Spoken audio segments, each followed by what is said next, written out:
Bueno, antes de compartir pantalla, primero lo importante, vamos a orar. Yanela, ¿te gustaría dirigirnos en oración hoy? Sí, Por favor. Padre Celestial, te damos gracias por todo lo que nos das día a día, porque sin tu presencia nada somos. Y Señor, te pedimos que sigas cuidando de las personas que están enfermas, de las personas necesitadas, de cada uno de nosotros y de los que no pudieron asistir, Señor, que seas tú quien continúes guiando nuestra vida, porque sin ti nada somos. Amén. Amén. Amén. Ok, vamos ahora sí, compartir pantalla.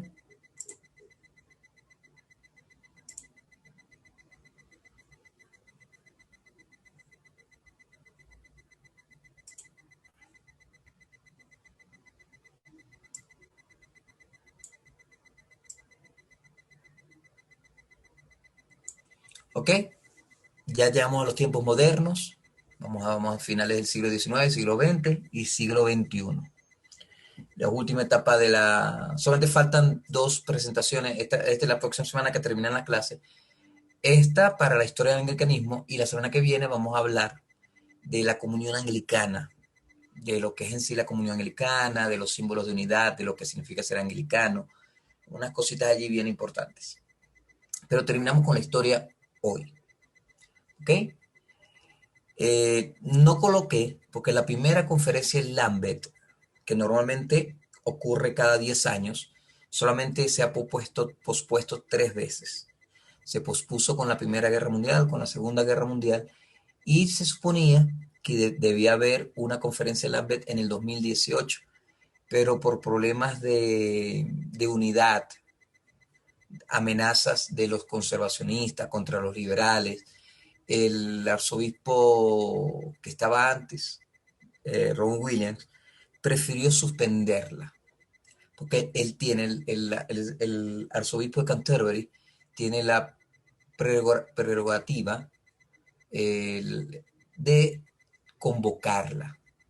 El único que la convoca es él, desde el año 1788, 1878, perdón.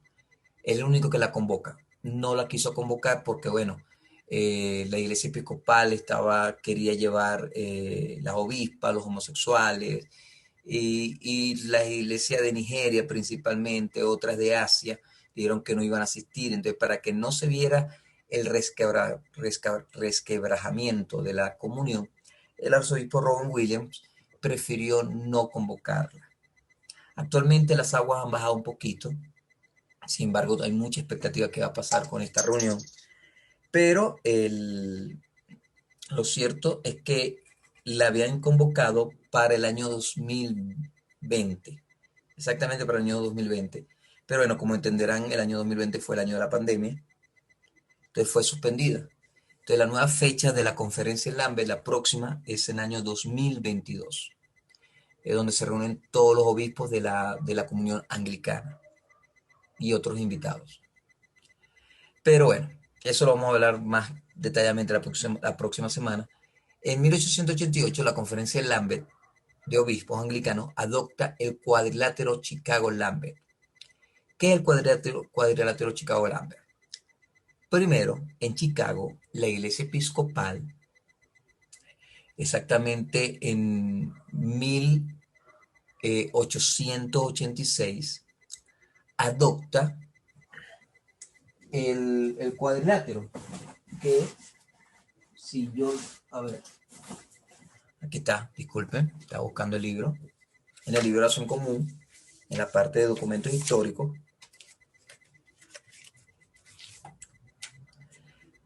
tienen ambos, en la página 771 del famoso libro azul, eh, fue una reunión primero en 1886 de la Iglesia Episcopal, donde se adoptaron puntos para la intercomunión, para el ecumenismo entre diferentes religiones, para poderse llevar común, para poderse firmar intercomuniones, para poder ser considerados católicos. Esta, esta resolución tomada en Chicago, en una reunión del sínodo de la Iglesia Episcopal, fue después adoptada 2 años después en la conferencia de Lambeth y por eso se llama el cuadrilátero Chicago-Lambeth. ¿Okay? Dice algo así. Nosotros, obispos de la Iglesia Protestante Episcopal de los Estados Unidos de América, recuerden que ese es el nombre de la Iglesia de los Estados Unidos, después le eliminaron el nombre protestante, reunidos en concilio como obispos en la Iglesia de Dios, por este medio declaramos solemnemente a todos los que concierna, y especialmente a nuestros hermanos cristianos de las distintas comuniones en esta nación, quienes en sus diversas esferas han luchado por la religión de Cristo. Primero, nuestro ferviente deseo de que la oración del Salvador, que todos seamos uno, en su sentido más profundo y verdadero, se cumpla apresuradamente. Que creamos que todos los que han sido debidamente bautizados con agua, en el nombre del Padre, del Hijo y del Espíritu Santo, son miembros de la Santa Iglesia Católica, que son las bases. Está diciendo cuáles son las bases para el ecumenismo, que la Iglesia Anglicana es pionera en esto. Es pionera en buscar el ecumenismo, el acercamiento entre diferentes ramas de la Iglesia. 3. Que en todos los casos, cosas de orden o elección humana en relación a la forma de culto y disciplina o a las costumbres tradicionales, esta Iglesia está dispuesta a renunciar con espíritu de amor y humildad a todas sus propias preferencias. Esto en virtud de que las otras costumbres, las otras tradiciones se puedan acercar. Que esta Iglesia no busca absorber a otras comuniones, sino, cooperando con ellas sobre la base de una fe y orden común, desaprobar todo cisma, sanar las heridas del cuerpo de Cristo y promover la caridad, que es la mayor de las gracias cristianas y la manifestación visible de Cristo al mundo. Pero además, por este medio afirmamos que la unidad cristiana puede restaurarse únicamente con el regreso de todas las comuniones cristianas a los principios de unidad ejemplificados por la Iglesia Católica indivisa durante las primeras épocas de su existencia. Principios que creemos constituyen el depósito sustancial de fe y orden cristianos confiados por Cristo y sus apóstoles a la Iglesia hasta el fin del mundo, y por lo tanto no admite compromiso ni capitulación por aquellos que han sido ordenados para ser mayordomos y depositarios a beneficio común e igual de todos los hombres.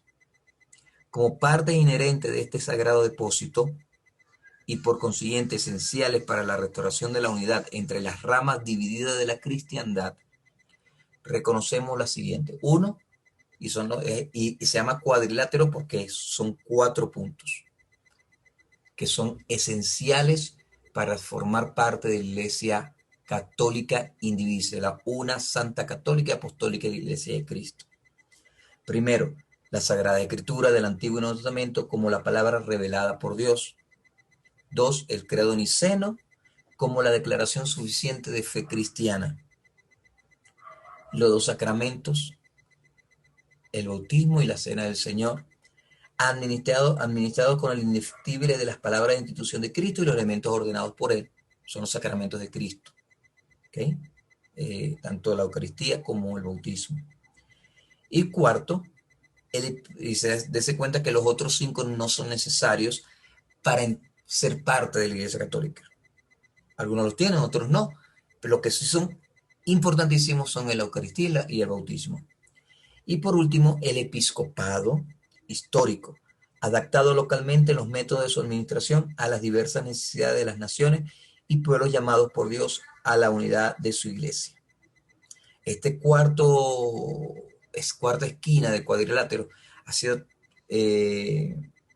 tan controversial en el sentido de que el hecho del episcopado histórico ha impedido que haya plena comunión entre presbiterianos, metodistas, iglesias congregacionalistas con la iglesia anglicana, porque se necesita aceptarse el episcopado histórico.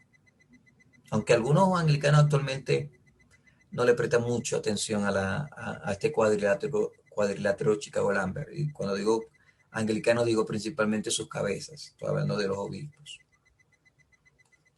Dice, además, profundamente apesadumbrados por las tristes divisiones que afectan a la iglesia cristiana en nuestra propia nación, por este medio declaramos nuestro deseo y disposición tan pronto haya alguna respuesta autorizada a esta declaración. Esto fue lo que sucedió en Chicago, en el sínodo de la Iglesia Episcopal Protestante de los Estados Unidos. La Comunión Anglicana en 1888 tomó aquello y lo cambió un poquito, o sea, lo hizo unos retoques, que está aquí, la resolución, dice que en la opinión de esta conferencia los siguientes artículos proporcionan una base sobre la cual acercarse con la bendición de Dios a la unidad cristiana. Y son las mismas cuatro bases, pero con algunos detalles. El primero, las sagradas escrituras del Antiguo Testamento que contienen todas las cosas necesarias para la salvación, como la regla y última norma de fe. Es decir, cualquier tradición, cualquier escrito de padre apostólico, cualquier escrito teólogo, cualquier resolución de cualquier cosa debe ser filtrado por la palabra de Dios, porque es el último filtro. Entonces, le agregó eso y le agregó que tiene todo lo necesario para la salvación. En la Biblia no está todo, está solo lo necesario para nuestra salvación, pero ahí no está todo. B, ahí no está todo el pensamiento de Dios, imagínense. B, el credo de los apóstoles como símbolo bautismal. B, agrega, en Chicago solamente se habló del credo niceno, aquí no, aquí agregan el credo apostólico como símbolo bautismal, como el símbolo para el bautismo, y el credo niceno como declaración suficiente de fe cristiana. Pero menciona los dos credos. C, los dos sacramentos ordenados por Cristo mismo, dice que son ordenados por Cristo, el bautismo y la cena del Señor, administrado con el uso indefectible de las palabras de la institución de Cristo y los elementos ordenados por él. Aquí se parece mucho al de Chicago. Y el último, la última esquina es el episcopado histórico adaptado, y esto fue de controversia, porque algunos lo han tomado y han desvirtuado la intención de los obispos en Lambeth, porque dice el episcopado histórico adaptado localmente en los métodos de su administración a las diversas necesidades de las naciones y pueblos llamados por Dios a la unidad de su iglesia. Como dice adaptados localmente, dice, bueno, de repente el episcopado tiene otro nombre en algunas partes o se recibe de otro modo. Entonces, como que fue más, aperturó más la definición de episcopal, del episcopado. Pero lo cierto es que esto, no vamos a estudiar a detalle el cuadrilátero, pero fue establecido ese cuadrilátero Chicago-Lambert en 1888 en la conferencia de Lambert de 1886 en Chicago, ¿ok? Y saben, estamos hablando de los cuatro elementos de unidad. A eso se refiere el cuadrilátero Chicago-Lambert, que hasta el día de hoy es vigente. En 1896 ocurre una encíclica del Papa León XIII, obispo de Roma, donde declara, fue en ese año que él declaró nula, absolutamente nula y sin efecto, las santas órdenes anglicanas. Un hecho arbitrario de él. Él sí convocó a teólogos, él sí buscó eruditos para que investigaran, pero la conclusión fue dividida y él decidió decir que las órdenes eran nulas y sin efecto alguno. Él dice, León XIII en su encíclica, yo en el trabajo de investigación se las pongo, un video donde sale la lectura de la encíclica completa. Él dice que la ordenación, en resumida cuenta, de Matthew Parker fue el arzobispo de Canterbury de Eduardo VI, fue el arzobispo de Canterbury cuando murió, después que murió Thomas Cranmer, que murió de mano, ¿se acuerdan de María I de Inglaterra, María la Sangrienta? Quedó Matthew Parker, y fue el arzobispo también de Isabel I. Dicen que su ordenación fue inválida. Y aquí me detengo un ratico. ¿Por qué el Papa dice que fue inválida?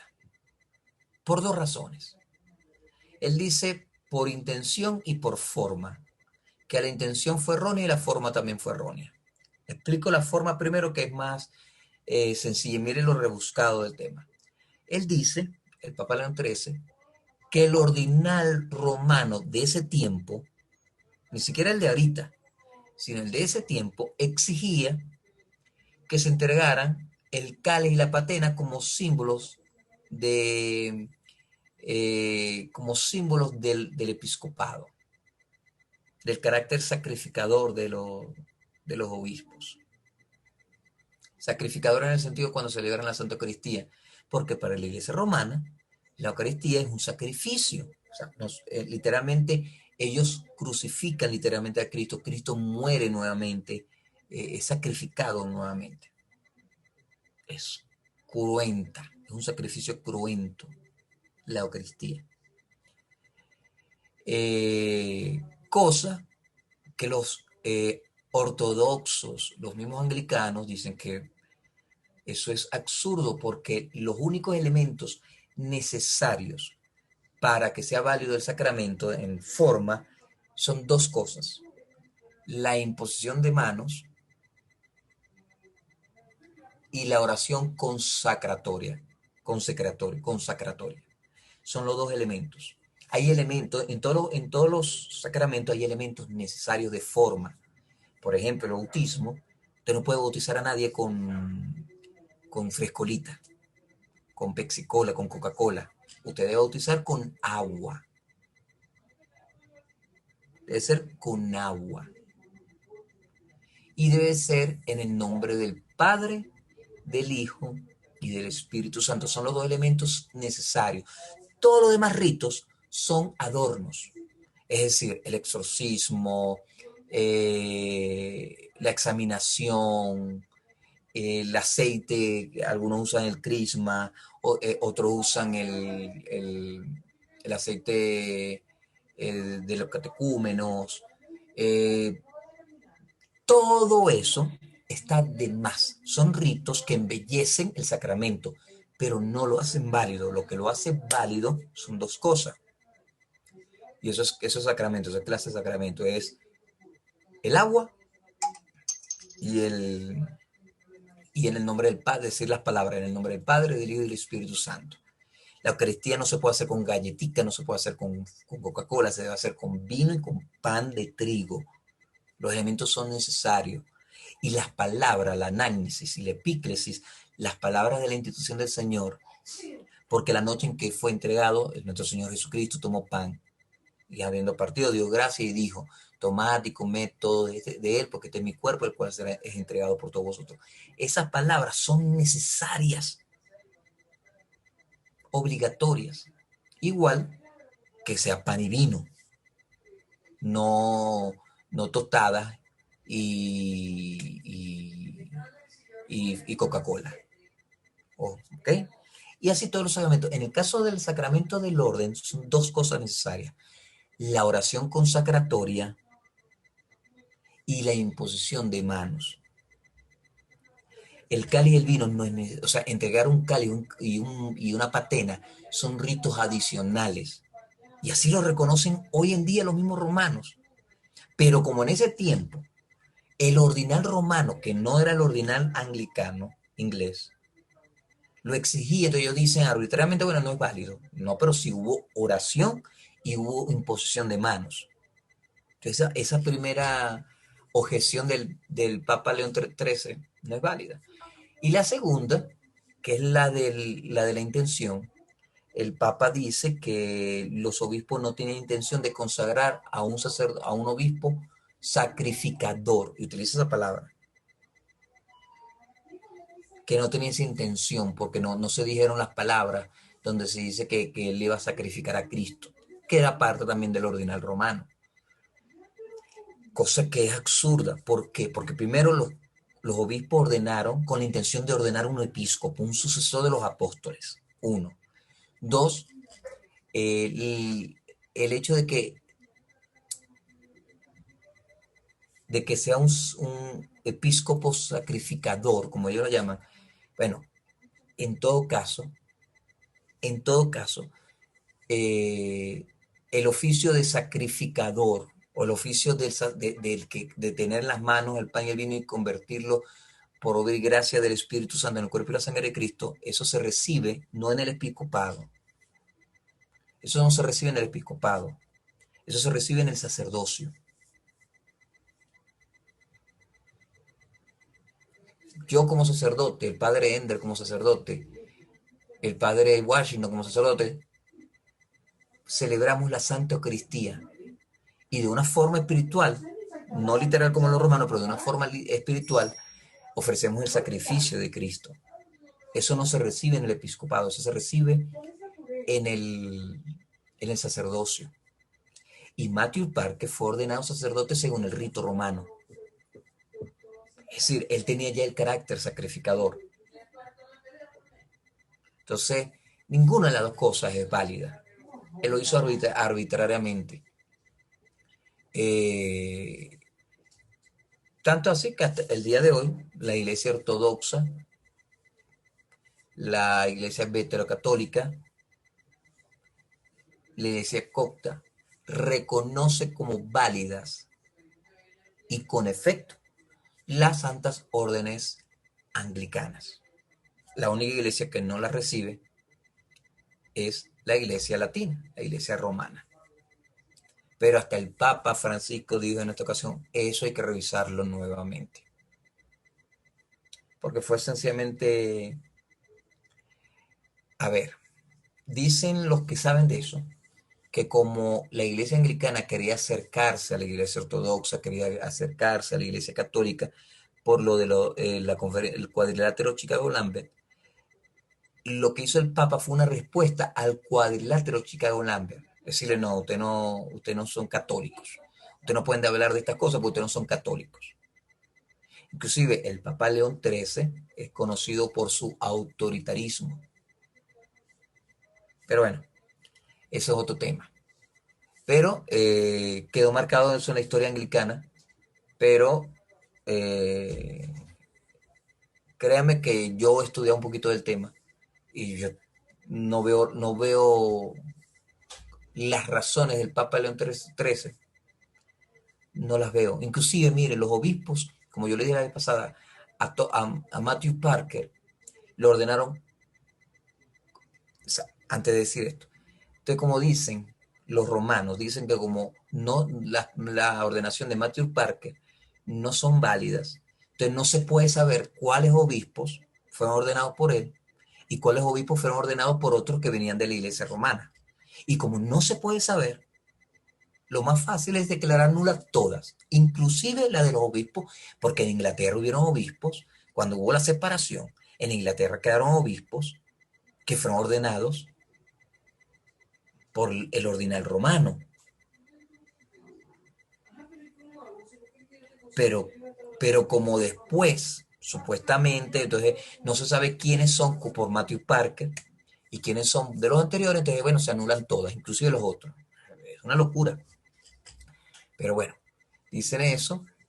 Desde 4 de los obispos fue ordenado por 4 obispos. 2 de esos obispos fueron ordenados por el ordinal romano, por obispos romanos en Roma.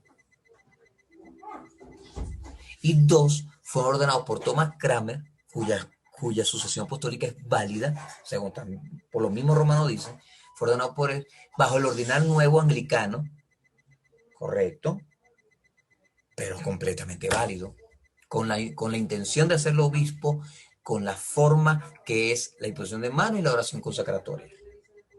Pero bueno, eso fue en 1896. En 1928, el nuevo libro de oración de los Estados Unidos reintroduce la oración de los difuntos. El primer libro de oración de común fue el de 1786, fue renovado en 1928, aún se puede conseguir en internet este libro. En 1930 sale una resolución de Lambert sobre la unidad de la Iglesia. 3 patriarcas ortodoxos, 1930, reconocen la validez de las órdenes anglicanas. Dice que son válidas desde 1930. La Iglesia Ortodoxa, que están todos en comunión con el patriarca de Antioquía, que es el principal, están completamente de acuerdo en que las órdenes anglicanas son válidas. Eso fue una resolución en Lambert en 1930. En 1931 se firma el Acuerdo de Bonn. Entonces, primero se firma el acuerdo con las iglesias ortodoxas, y el año siguiente se firma el acuerdo con las iglesias veterocatólicas. que son o católicos antiguos o antiguos católicos, depende de la traducción. ¿De dónde sale esta iglesia? Esta iglesia, los veterocatólicos, cuando el Papa León XIII declaró como dogma de la Iglesia Católica la infalibilidad papal, o sea que el Papa nunca se equivoca cuando actúa desde su cátedra, y la ascensión de la Virgen María sin pecado, al cielo en cuerpo y alma, y su concepción también sin el pecado original. Esas tres doctrinas se establecen como dogmas en la Iglesia Católica. Un grupo de católicos se separan de la iglesia, obispos, cardenales, se separan de la iglesia católica romana, formando la iglesia veterocatólica o antigua, católicos antiguos, antiguos católicos. Su sede principal, estamos hablando de Holanda, de los Países Bajos, fue el principal. Ahora ellos se han extendido por todo el mundo, pero su sede principal o sus inicios fue en Holanda, Países Bajos. Lo cierto es que la iglesia anglicana, como pionera en el acercamiento con otras iglesias, primero formó en 1930 la comunión con los ortodoxos y en 1931, en el acuerdo de Bonn, entra en plena comunión con los veterocatólicos, ¿ok? Cada comunión reconoce la catolicidad y la independencia del otro y mantiene su propia. Cada comunión acepta permitir a los miembros de la otra comunión participar en los sacramentos. Y la comunión no requiere de ninguna de las comuniones la aceptación de toda opinión doctrinal de la devoción sacramental o de la práctica litúrgica característica del otro, sino que implica que cada uno cree que el otro tiene todos los elementos esenciales de la fe cristiana. ¿Y cuáles son esos elementos esenciales de la fe cristiana? El cuadrilátero Chicago-Lambert. La Sagrada Escritura, los credos, los dos sacramentos y el episcopado histórico. Es decir, tanto con la iglesia ortodoxa como con la iglesia veterocatólica se cumplen el cuadrilátero Chicago-Lambert y estamos en plena comunión, la iglesia anglicana, con ellos.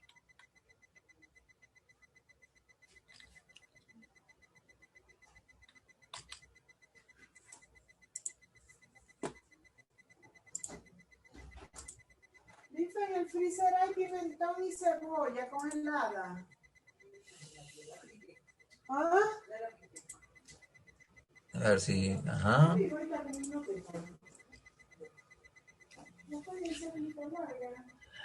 1944, saltamos al año 1944. La primera mujer anglicana, Lee Ting-Oi, ordenada sacerdote, China, exactamente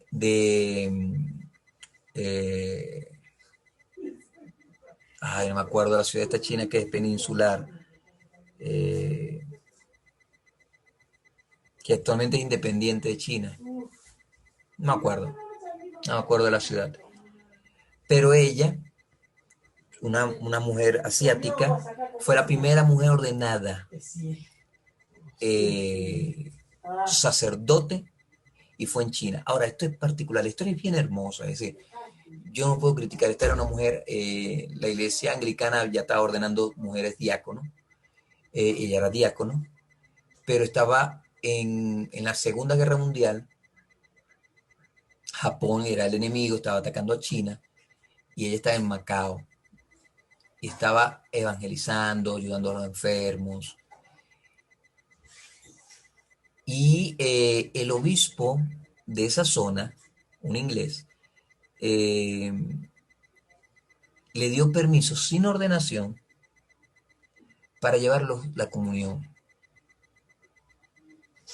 Y él escribió al arzobispo de Canterbury y le dijo que bajo su mandato como obispo, él no iba a impedir que la isla de Macao, que había sufrido tanto por la guerra o la invasión japonesa, no participar de los sacramentos por un prejuicio.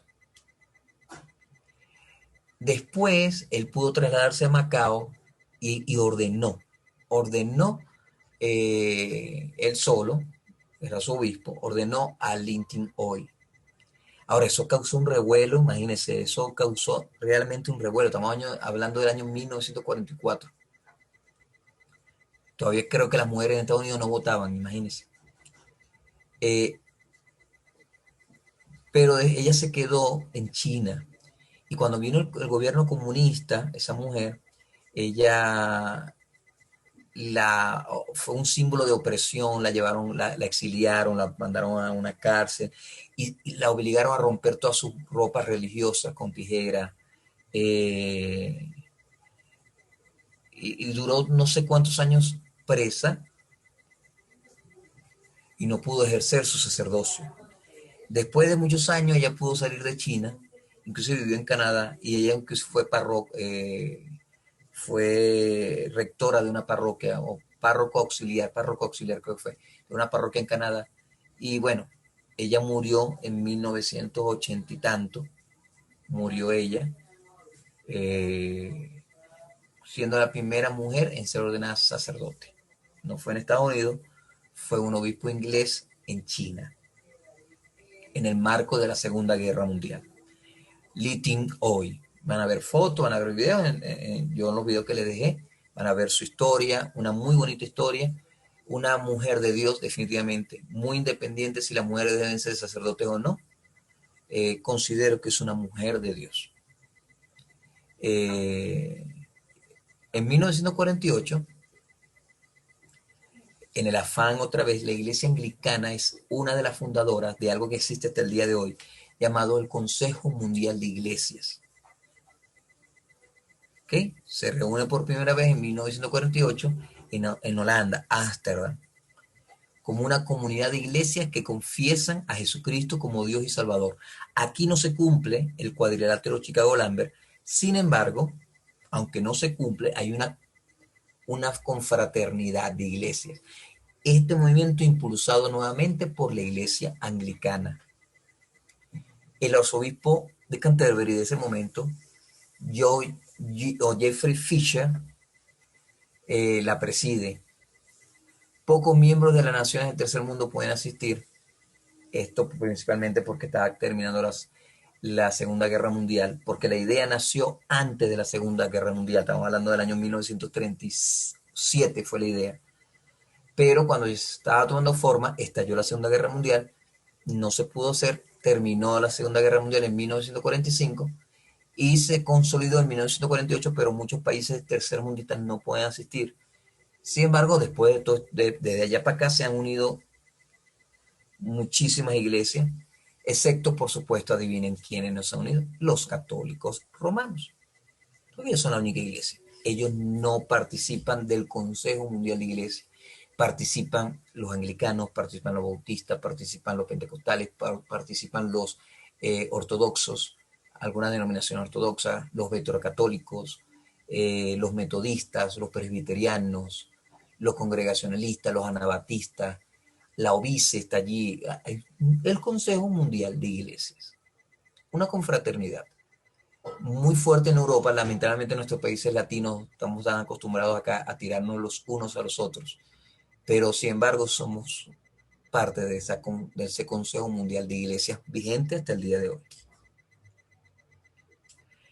En 1952, la versión estándar revisada de la Biblia, que nace de este Consejo Mundial de Iglesias, es publicada y resulta enormemente popular. La Iglesia Episcopal, con el Consejo Nacional de Iglesias, es responsable. Principalmente porque fue una versión de la Biblia, esta versión estándar revisada, que es en inglés, es una versión ecuménica. Es una versión que puede ser utilizada por diferentes denominaciones. Fue hecha no por la Iglesia Anglicana, no por la Iglesia Ortodoxa, sino por el Consejo Mundial de Iglesias en 1952. Pero lo único que está en inglés, el idioma universal. La versión estándar revisada de la Biblia, inclusive es la versión oficial hoy de la Iglesia de los Estados Unidos, de la Episcopal. La King James ya no lo es. En 1960, el arzobispo Fisher de Canterbury se reúne con el obispo de Roma. Ojo, en Roma, no en el Vaticano. Pero es la primera vez desde Enrique VIII que el arzobispo de Canterbury se reúne con el obispo de Roma, con el Papa. Primera vez. Estamos hablando de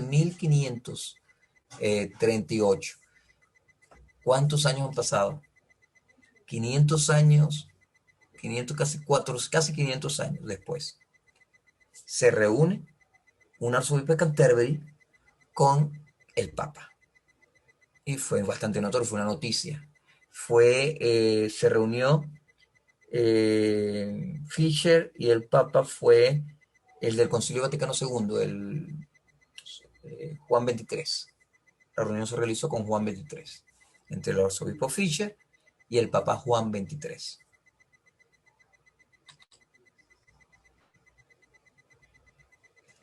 En 1962, el obispo de Roma, Juan XXIII, convoca el Concilio Vaticano II. Varios obispos anglicanos vienen como invitados del obispo de Roma. Eso es histórico porque fue primera vez que eso sucedía desde la división de Enrique VIII. Que unos anglicanos fueron invitados a un concilio romano. Invitados, no tenían voz ni voto, pero estaban invitados, podían ser observadores. ¿Okay? La Iglesia Católica Romana comienza a traducir sus libros de oración del latín a la lengua vernácula, a la lengua del pueblo, al español, al inglés, a la lengua de cada país. E instituyó otras reformas que la Iglesia Anglicana lo había hecho muchísimos años antes. Porque la Iglesia Latina, mis abuelos me comentaban cómo ellos asistían a misas latinas y de espalda, la misa tridentina que de espalda al pueblo. Muy hermosa, pero nadie la entiende, porque es en latín, a menos que hables latín. En 1966, el arzobispo Ramsay, un arzobispo, usted puede estudiar su vida, espectacular la vida, fue un hombre de Dios, fue uno de los que primero dijo, la iglesia y el Estado deben separarse, no estamos de acuerdo en que el Estado se meta en los asuntos de la iglesia, fue un gran defensor de la independencia de la iglesia en los asuntos de Estado. El arzobispo Ramsay de Canterbury intercambia el beso de la paz con el obispo de Roma en la Capilla Sixtina. Esta vez fue la primera vez, 1966, en que un arzobispo de Canterbury va al Vaticano y es recibido en el Vaticano por el Papa de ese momento, que ya no era Juan XXIII, era Pío XII, si no me equivoco, fue el Papa que hubo después de Juan XXIII y antes de Juan Pablo II. Creo que fue Pío XXIII, creo. No estoy 100% seguro. Y ocurrió algo bien importante. El Papa le regaló al arzobispo de Canterbury, al arzobispo Ramsay, le regaló un anillo, el anillo de obispo, no de papa, ojo, no del sello de papal, sino antes de ser papa, fue obispo de Milán, de la ciudad italiana de Milán. Ese anillo se lo regaló al arzobispo de Canterbury. Y hasta el día de hoy, cada vez que el arzobispo de Canterbury viaja para el Vaticano, lleva puesto dicho anillo como señal de fraternidad, de amistad. Hasta el día de hoy sucede eso. Cuando vean una imagen va a haber un anillo grandote que lo tiene el arzobispo de Canterbury. Es el obispo que le regaló el Papa a Ramsay, al arzobispo Ramsay, como señal de amistad hasta el día de hoy. Ellos lo siguen usando cada vez que van al Vaticano. Está en Canterbury guardado, pero cada vez que van se lo ponen. Interesante. En 1970, un renacimiento carismático, el movimiento carismático llega a la iglesia anglicana, el don de lenguas, orar por los enfermos, una predicación más vivida. Un renacimiento carismático está en marcha entre los episcopales, con hablar de lenguas, sesiones de sensibilización de fin de semana en los Estados Unidos, retiros espirituales, etc. El Ministerio de Liberación recibe atención especial en Inglaterra. Los carismáticos son claramente anglicanos. El movimiento carismático se introduce en la iglesia anglicana y también en la católica. O sea, es el movimiento carismático, que algunos son recelosos. Ocurrió en 1970 a sus inicios. En 1974 llega a la palestra Las 11 de Filadelfia. Así son conocidas en la historia. En la historia anglicana es conocida como Las 11. Incluso hay un libro que yo tuve la oportunidad de leer, está en digital, búsquenlo, se llama Las 11 de Filadelfia. Fueron las 11 primeras mujeres ordenadas sacerdotes en Estados Unidos. ¿Ok? Tiene sus mujeres de Dios sin lugar a duda, eh, es algo bien particular, que fueron ordenadas por obispos retirados, no por obispos activos, porque no son bobos los activos, porque había una resolución en 1973, un año antes, el sínodo de la Iglesia Episcopal había dicho que no se podían ordenar mujeres al sacerdocio. Al año siguiente, tres obispos retirados o jubilados, ordenaron a las 11 de Filadelfia. Esto tiene su historia porque las mujeres diaconisas se organizaron en un movimiento formaron su sindicato y, e intentaron pues, por diferentes medios tomar protagonismo. Y el fruto de este sindicato, de este movimiento, fue que estos tres obispos decidieron no pararle, no obedecerle al sínodo de ellos de un año anterior y ordenaron a estas mujeres eh, alegando que preferían obedecer a Dios antes que a los hombres.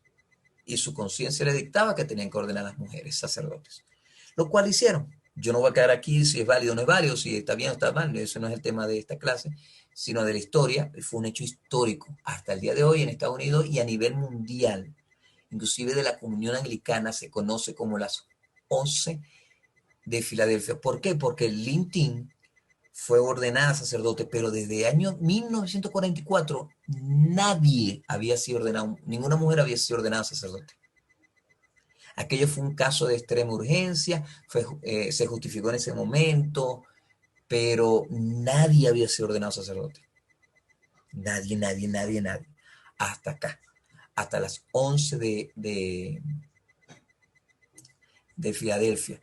El año siguiente, en 1975, bueno, ahí se exhortó a los obispos, se les regañó, pues se les jaló la oreja, pero ya quedaron, y quedaron, decía, hubo una resolución de los obispos de que dijeron que las santas órdenes habían sido inválidas, cosa que se levantó un movimiento histórico y tuvieron que echarse para atrás, y solamente se dijo entonces que era irregular, pero no inválida, porque es un tema a debatir, ya impusieron manos, ya sea oración consacratoria, son válidas. Yo también estoy de acuerdo que son válidas, sean mujeres o no. Entonces, un año después, en el 75, a pesar de este jalón de oreja, otros diferentes, otros tres obispos, jubilados también, no activos, sino jubilados, ordenaron a las que se conocen en la historia como las cuatro de Washington. Cuatro mujeres que fueron ordenadas en Washington también, sacerdotes. En 1976 se reunió, yo creo que lo tengo acá, déjame ver si lo tengo acá.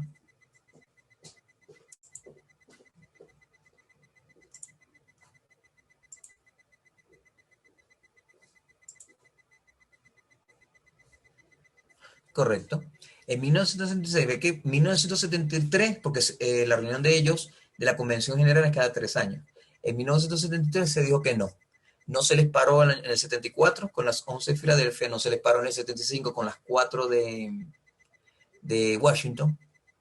Y en el 76, cuando se reunió la Convención General, primero habían dicho que no se podían ordenar mujeres, pero después se volvió hubo un movimiento, hubo unos dimidiretes, unas discusiones, y se decidió, y la ECUSA aprobó la ordenación de mujeres a las tres órdenes, tanto al diaconado, que ya existía, al obispo y al sacerdocio, en 1970, y eso fue escandaloso.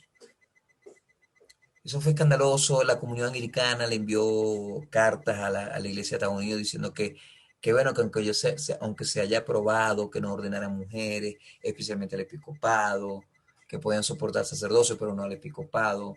La iglesia de Nigeria dijo que la comunión de Estados Unidos estaba caminando por otros caminos que no era la de la fe católica.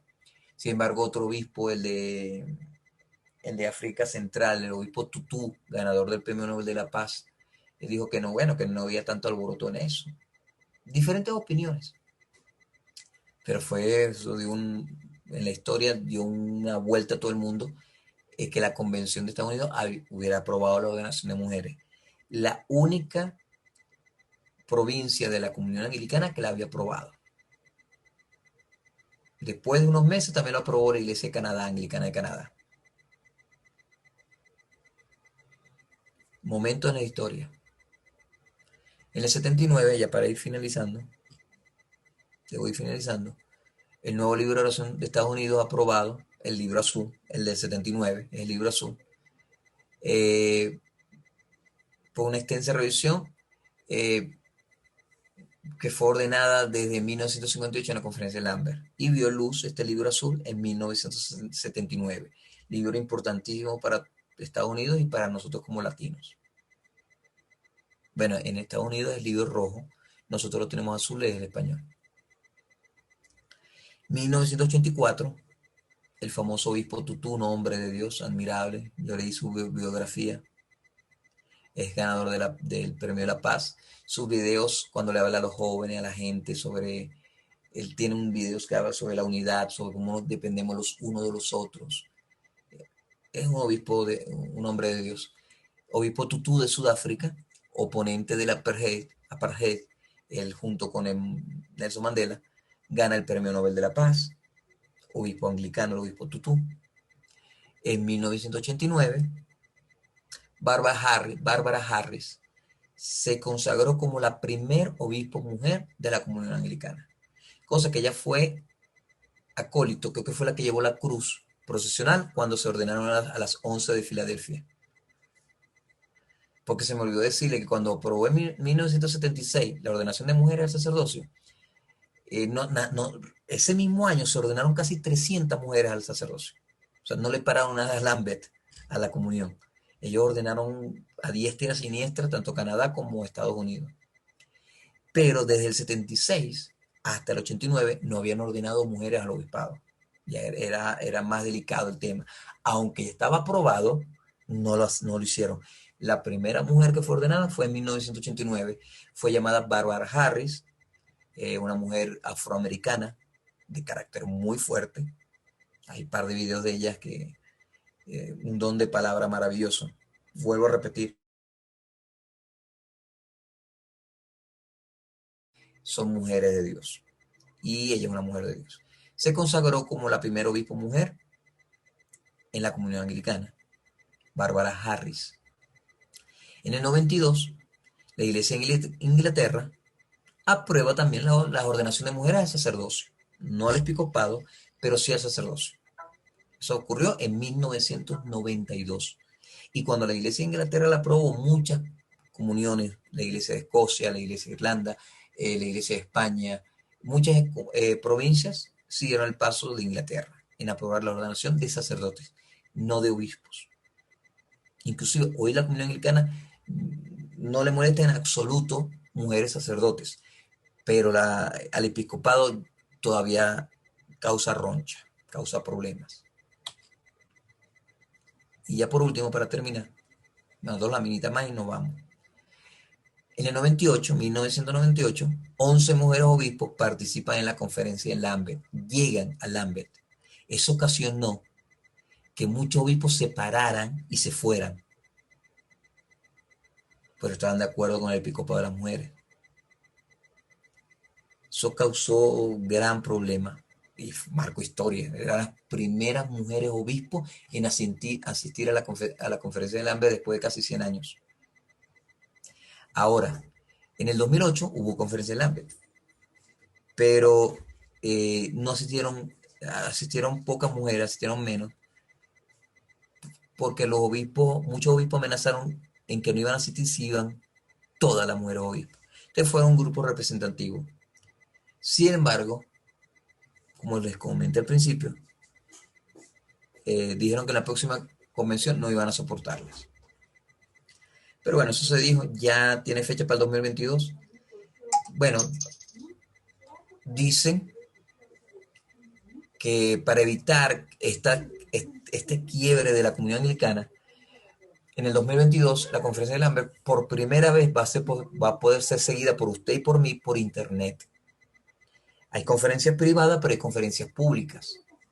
Y muchos obispos que no están de acuerdo con que los obispos mujeres, dijeron que no van a asistir, pero dijeron que sí van a participar vía internet.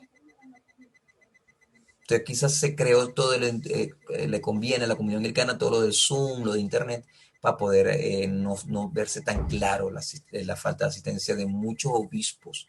Porque cuando yo digo obispos africanos, estoy hablando de más del 60% de la membresía anglicana. El poder económico lo tiene Estados Unidos, pero el poder de masas lo tiene África y Asia.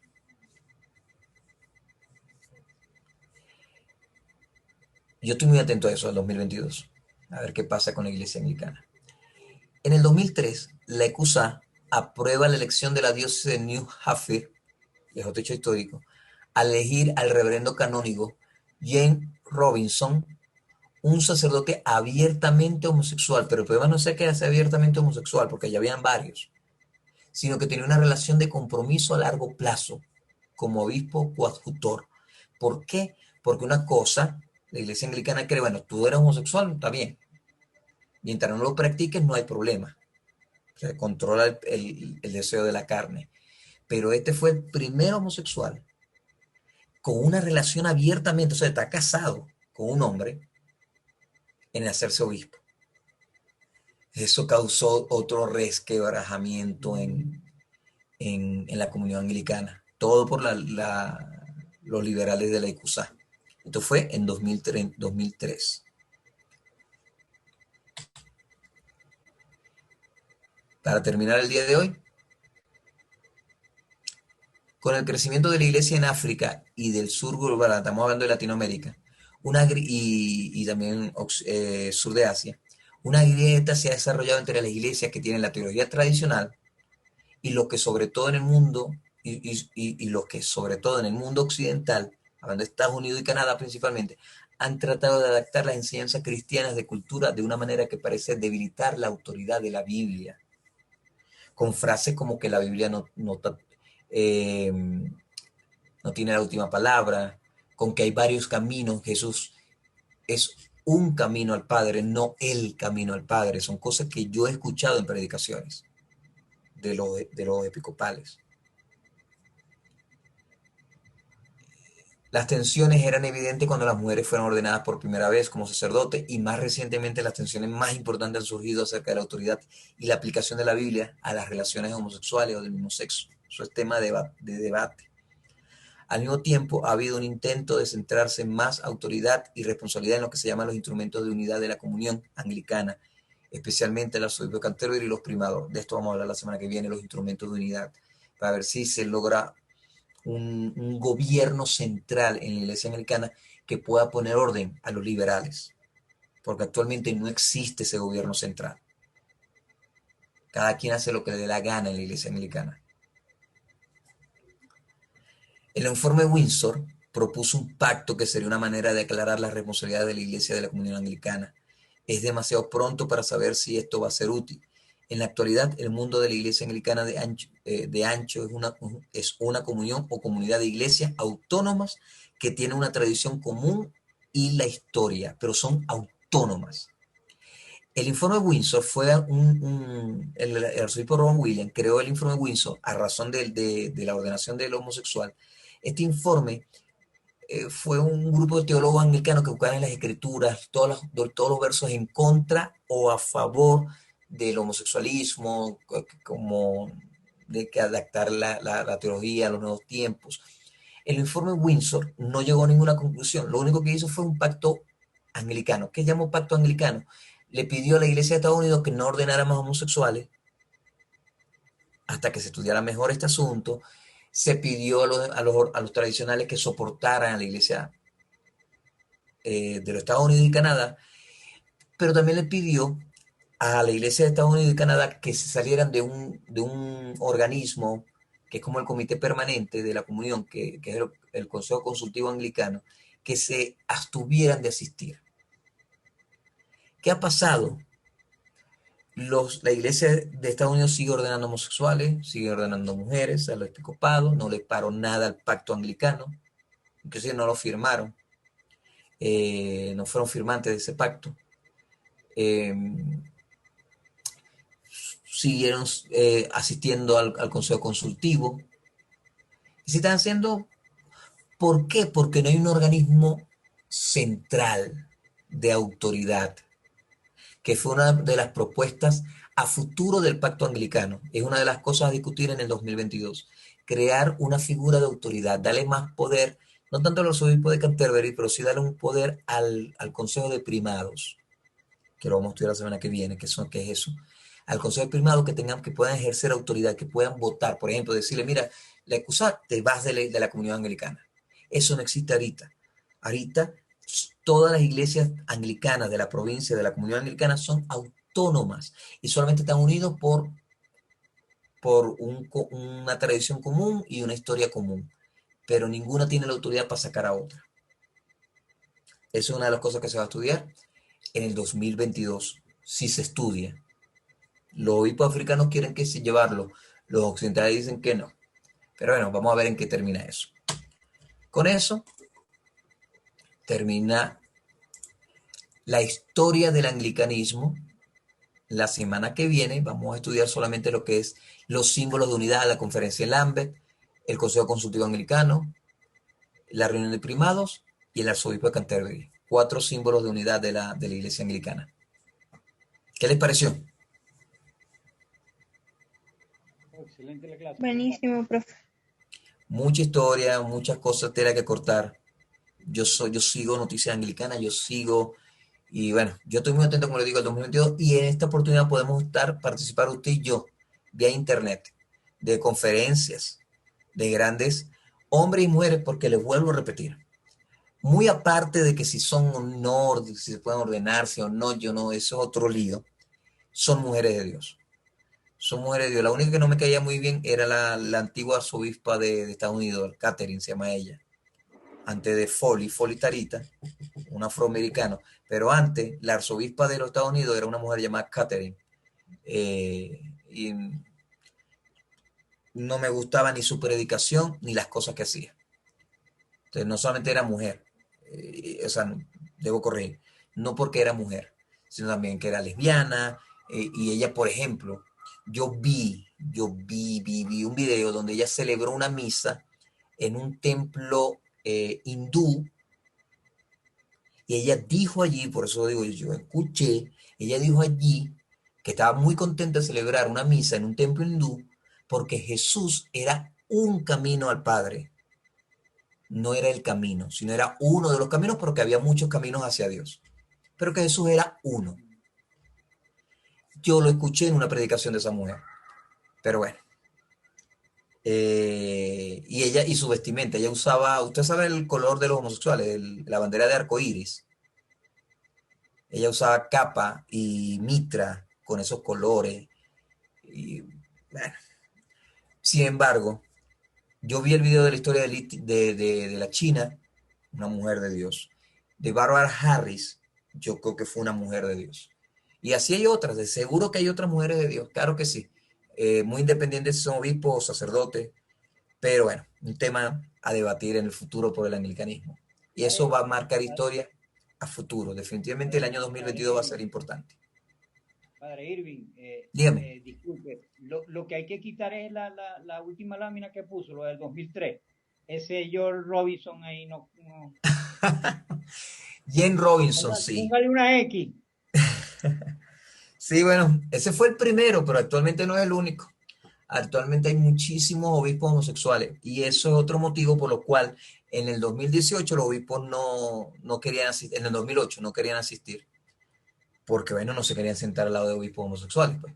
Inclusive ese Jen Robinson, si me permite esta anécdota, eso fue noticia. Cuando él fue ordenado, antes de ser ordenado, perdón, en el sínodo de la iglesia donde fue elegido, él fue acusado de acoso sexual por otro sacerdote. Otro sacerdote dijo que él lo había acosado sexualmente a él. Y durante, como el sínodo de ellos dura casi 3 meses, dura 2 meses y pico, dura el sínodo. Durante ese tiempo hubo una investigación. Y bueno, se llegó a la conclusión de que no había sido en cosas. Fue que el hombre le puso la mano en el hombro y en la espalda en 2 ocasiones. Y como el sacerdote, fue un obispo, el obispo sabía que él era homosexual, se incomodó. Es decir,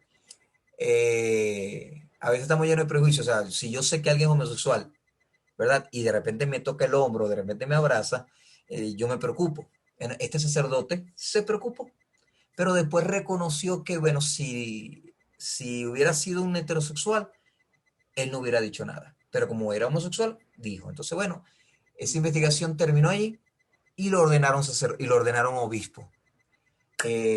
Porque, bueno, que salió inocente esa investigación. Pero como dice el señor Ender, de que vuelan, vuelan. Pero bueno, como hoy no estamos discutiendo eso, pero si fueron, lo dejé allí porque son hechos históricos en la iglesia anglicana. Y definitivamente nos tocará a nosotros decidir, señor Ender, Paola, Yanela, si en un futuro cualquiera de nosotros, por las vueltas que de la vida, nos invitan a una iglesia anglicana de la ECUSA, por ejemplo, usted que está en Ecuador, que en Ecuador está la iglesia episcopal, aunque creo que allá son tradicionalistas, pero vamos a ver que usted va a Estados Unidos y les toca recibir la comunión de un obispo homosexual, ¿qué van a hacer? O su hijo va a ser bautizado, un nieto va a ser bautizado por una mujer sacerdote o por un sacerdote homosexual, ¿qué van a hacer? O invitado a un sínodo y en la mesa con usted está un sacerdote o un obispo homosexual. Son las cosas difíciles, son cosas difíciles. No, por mi parte se elimina la fiesta. Bueno, nos queda una sola clase la semana que viene y terminamos con esto. Dios me lo bendiga. Tienen trabajo en sus classroom. Dios me lo bendiga. Hasta luego. Hasta luego, profe, gracias. Gracias, profe. Buenas noches. Buenas noches.